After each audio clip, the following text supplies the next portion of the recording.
नमस्कार दोस्तों, स्वागत है आपका हमारे यूट्यूब चैनल संकल्प सफलता पर। मैं वंदना पांडे आज लेकर के आपके लिए आई हूँ क्वेश्चन आंसर, हिंदी के महत्वपूर्ण क्वेश्चन आंसर जो कि नेट के एग्जाम में खासकर नेट को देखते हुए उसके उसके सिलेबस के आधार पर बनाए गए हैं। और बाकी टीजीटी पीजीटी के लिए तो आप जानते ही हैं, जो भी हिंदी से संबंधित तैयारी करने वाले लोग हैं वो जानते हैं कि किस टाइप के क्वेश्चन किस परीक्षा में आते हैं।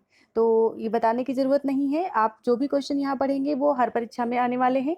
तो परीक्षा की दृष्टि से महत्वपूर्ण प्रश्नों को लेकर के मैं उपस्थित हुई हूँ और उम्मीद करती हूँ कि आपको ये क्वेश्चंस बहुत अच्छे लगेंगे, क्योंकि मैंने बहुत अच्छे से क्वेश्चन ढूंढ के आपके लिए बनाए हैं ये पीडीएफ। और इससे मैं आपको एक्सप्लेन करने वाली हूँ भी। ये क्वेश्चंस आप स्क्रीन पर देख पा रहे होंगे।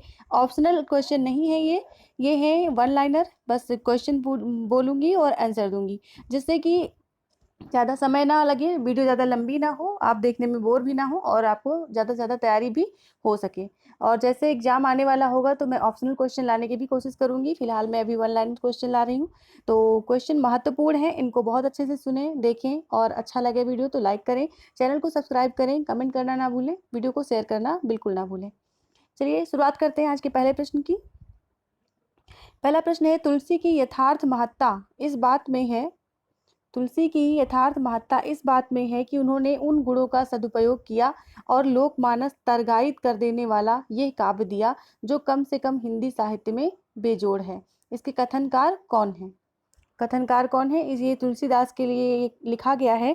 और तुलसीदास जी के विषय में ये कथन किसने कहा है? उदय भानु सिंह जी ने। आप आंसर देख सकते हैं। तो इस तरह से कथनों को लेकर के और महत्वपूर्ण कथन, महत्वपूर्ण पंक्तियां, महत्वपूर्ण प्रश्नों को लेकर के मैं ऐसे ही वीडियोज लाती रहूंगी। आपको अच्छा लगे तो जरूर लाइक करें और चैनल पे विजिट करें। आप जो भी आपको जिस टाइप के वीडियो चाहिए वो मिलेंगे आपको। हिंदी साहित्य से संबंधित और नेट के फर्स्ट पेपर से संबंधित सारे वीडियोज आपको यहाँ पर मिलेंगे। अगला प्रश्न है, आंसू में मानवीय प्रेम और विरह एक नवीन रहस्यात्मक दीप्ति से दीपित है। आंसू काव्य के विषय में ये उक्त आलोचनात्मक कथन किसका है? आंसू में मानवीय प्रेम और विरह एक नवीन रहस्यात्मक दीप्ति से दीपित है, ये कथन किसका है? ये कथन है नंदलाल वाजपेयी जी का। अगला प्रश्न है, श्री हरिश्चंद्र ने राष्ट्रीय वेदना के साथ ही जीवन के यथार्थ रूप का भी चित्रण आरंभ किया था। प्रेम योगिनी में इस ढंग का पहला प्रयास है। ये किस साहित्यकार ने भारतेंदु जी के विषय में लिखा है? तो जयशंकर प्रसाद जी ने लिखा है। आप स्क्रीन पर देख पा रहे होंगे, मैंने आंसर पहले से लिख रखे हैं। क्वेश्चन को आराम से पढ़िए, आराम से देखिए, पॉज करके देख सकते हैं वीडियो, और या तो स्क्रीनशॉट लेके भी आप देख सकते हैं, इनको बाद में भी आराम से पढ़ सकते हैं। अगर आपको इसकी पीडीएफ चाहिए तो पीडीएफ के लिए हमारे टेलीग्राम चैनल से जुड़ें। टेलीग्राम ग्रुप का लिंक डिस्क्रिप्शन बॉक्स में मैं दे देती हूँ, वहाँ से जुड़ें और वहाँ पर मैं आपको फ्री पीडीएफ प्रोवाइड करवाती हूँ। तो अगला क्वेश्चन है, साकेत को आधुनिक युग की आरंभिक कृति किसने कहा है? साकेत को आधुनिक युग की आरंभिक कृति किसने कहा है? नंद दुलारे वाजपेयी जी ने। आओ बैठ लें कुछ देर निबंध संग्रह किसका है? आओ बैठ लें कुछ देर निबंध संग्रह किसका है? श्रीलाल शुक्ल जी का। श्रीलाल शुक्ल जी का। फिर है, कथ अकथ कृति किसकी है? कथ अकथ कृति किसकी है? ये है गिरिराज किशोर जी का। अगला प्रश्न है, आंजनेय जायते किसकी कृति है? आंजनेय जायते कृति किसकी है? ये गिरिराज किशोर की। ये भी गिरिराज किशोर की है। कथ अकथ और आंजनेय जायते, ये दोनों कृतियां गिरिराज किशोर जी की हैं। अगला प्रश्न है, आचार्य शुक्ल ने साहित्यिक दृष्टि से हिंदी का प्रथम उपन्यास किसे माना है? उपन्यासकार किसे माना है? आचार्य शुक्ल ने साहित्यिक दृष्टि से हिंदी का प्रथम उपन्यासकार किसे माना है? तो माना है किशोरीलाल गोस्वामी को। अगला है, सर्वप्रथम हिंदी के किस कथाकार को साहित्य अकादमी पुरस्कार मिला था? साहित्य अकादमी पुरस्कारों की सूची मैंने अपने वीडियो पे, अपने चैनल पे आपको एक वीडियो के माध्यम से दे रखी है। सारे जितने भी अभी तक के मिले हैं साहित्य अकादमी पुरस्कार, उन सारे पुरस्कारों की लिस्ट जो है और वीडियो के माध्यम से आपके तक मैंने पहुंचाई है। आप वहां से भी देख सकते हैं, डिस्क्रिप्शन बॉक्स में भी डाल दूंगी और इसमें भी आपको आई बटन में ऊपर जो आई बटन होता है उसमें भी आपको वीडियो का लिंक मिल जाएगा। तो ये हैं भगवती चरण वर्मा जी, इनको सबसे पहला साहित्य अकादमी पुरस्कार मिला था। कथाकार। अगला प्रश्न है, 11 सपनों का देश किसकी कृति है? 11 सपनों का देश किसकी कृति है? तो इसका उत्तर होगा धर्मवीर भारती। अगला प्रश्न है, बच्चलन बीवियों का द्वीप किसका कहानी संग्रह है? बच्चलन बीवियों का द्वीप किसका कहानी संग्रह है? ये है बलदेव वैद्य का। बलदेव वैद्य ने लिखा है बदचलन बीबियों का द्वीप, कहानी संग्रह है। अगला प्रश्न है, भारतेंदु के किस नाटक में गंगा वर्णन है? किस नाटक में गंगा वर्णन है? तो ये है सत्य हरिश्चंद्र नाटक में। ऐसे ही एक प्रश्न और बनता है, भारतेंदु के किस नाटक में यमुना वर्णन है? तो वो क्वेश्चन का आंसर आप कमेंट बॉक्स में लिखें, अगर आपको आता है ढूंढ कर लिखें, और नहीं तो मैं अगले वीडियो में आपको प्रोवाइड करवाऊंगी। अगला प्रश्न है, कुछ नहीं, मैं केवल यही कहना चाहती हूँ कि पुरुषों ने स्त्रियों को अपनी पशु संपत्ति समझकर उन पर अत्याचार करने का अभ्यास बना लिया है, वो मेरे साथ नहीं चल सकता। ये कथन किस नाटक से उद्धृत है? ये है ध्रुव स्वामिनी से। ध्रुव स्वामिनी ये तब का कहती है जब रामगुप्त ने उसे जो है अपने शत्रु के पास भेजने का निर्णय लिया था, और इस तरह से वो अत्याचार का अनुभव करती है, और तभी उनका कथन ये कहा गया। अगला प्रश्न है, अधिकार सुख कितना मादक और सारहीन है, अपने को नियामक और कर्ता समझने की बलवती स्पृहा उससे बेगार कराती है। ये कथन किस नाटक से उद्धृत है? अधिकार सुख कितना मादक और सारहीन है, अपने को नियामक और कर्ता समझने की बलवती स्पृहा उससे बेगार कराती है। ये कथन किस नाटक से उद्धृत है? ये है स्कंदगुप्त से।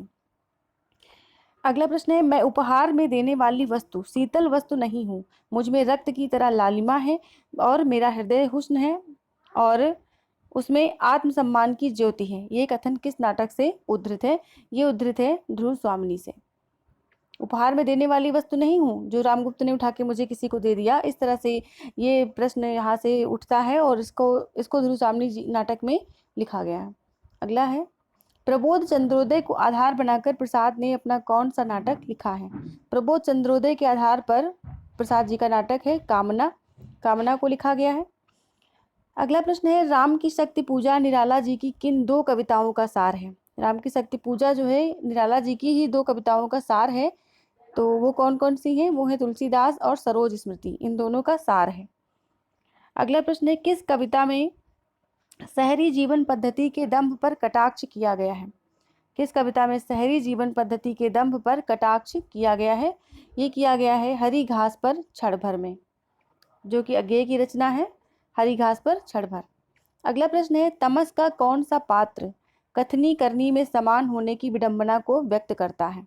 तमस का कौन सा पात्र कथनी करनी में समान होने की विडंबना को व्यक्त करता है? ये है जरनैल सिंह। अगला प्रश्न है, इनकी भाषा में व्यवस्था की कमी प्रायः रहती है, जिससे अर्थ या भाव व्यक्त करने में वो कहीं कहीं बहुत ढीली पड़ जाती है। इनकी भाषा में व्यवस्था की कमी प्रायः रहती है, जिससे अर्थ या भाव व्यक्त करने में वो कहीं कहीं बहुत ढीली पड़ जाती है। शुक्ल जी ने अपने हिंदी साहित्य इतिहास में किस कवि के संदर्भ में उक्त कथन कहा है? ये कहा है निराला जी के संदर्भ में शुक्ल जी ने।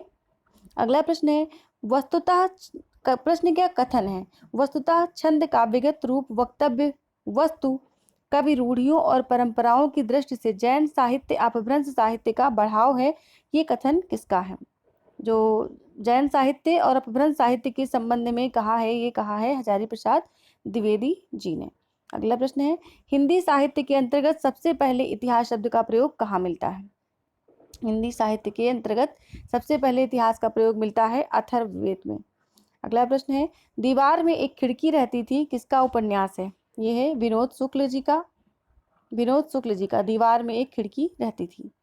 अगला प्रश्न है, छायावादी छोकरों को छठी का दूध याद दिला देने वाला मारू राग कहा जाता है। ये जो है किसने कहा है? ये कहा जगन्नाथ शर्मा पुष्कर जी ने। अगला प्रश्न है, राजनीति भुजंग से भी अधिक कुटिल है। राजनीति भुजंग से भी अधिक कुटिल है, असिधारा से भी अधिक दुर्गम है, और विद्युत शिखा से भी अधिक चंचल है। किस प्रसिद्ध आधुनिक कृति से ली गई पंक्तियां हैं? राजनीति भुजंग से भी अधिक कुटिल है, ये जो पंक्ति हैं ये कहाँ से ली गई हैं? ये ली गई हैं बाणभट्ट की आत्मकथा से, जो कि हजारी प्रसाद द्विवेदी जी के द्वारा रचित उपन्यास है। आप इसका भी वीडियो देख सकते हैं मेरे उपन्यास वाले प्लेलिस्ट में जाकर के। मैंने जितने भी नेट के उपन्यास से संबंधित वीडियो हैं वो सब नेट इकाई 6 के नाम से प्लेलिस्ट बना रखी है, उसमें आपको सारे वीडियोज मिल जाएंगे। भागीरथी में अगला प्रश्न है, भागीरथी में पनाला किन साहित्यिक कृतियों को कहा गया है? भागीरथी में पनाला किन साहित्यिक कृतियों को कहा गया है? ये कहा गया पल्लव और अनामिका को, जो कि कहा है रसराज नागर ने। पल्लव और अनामिका को कहा गया है, रसराज नागर ने कहा है। दोस्तों इतने ही प्रश्न मैंने आज बना के आपको दिए जो कि ऑप्शनल नहीं थे। अगर ये ऑप्शनल होते तो इसमें इसका दुगना समय लगता, क्योंकि बोलने में और उनको व्याख्यायित करने में इसका दुगना से ढाई गुना समय लगता है, जिसके लिए मैंने प्रश्न अच्छे चुने हैं मगर उनको सीमित शब्दों के माध्यम से पहुंचाए हैं, वन लाइनर के माध्यम से आप तक पहुंचाए हैं। अगर आपको वीडियो अच्छा लगा हो तो ज़रूर लाइक करें, लाइक करना बिल्कुल ना भूलें और चैनल को सब्सक्राइब करें। और कमेंट बॉक्स में आप अपने सुझाव दे सकते हैं कि आपको किस तरह के क्वेश्चन चाहिए या किस परीक्षा से संबंधित क्वेश्चन चाहिए, हिंदी साहित्य से संबंधित, तो उस पर भी मैं विचार करूंगी और आपको वीडियो प्रोवाइड कराऊंगी। मिलती हूँ नेक्स्ट वीडियो में, तब तक के लिए नमस्कार, विदा चाहती हूँ, धन्यवाद। वीडियो को पूरा देखने के लिए आपका बहुत बहुत आभार।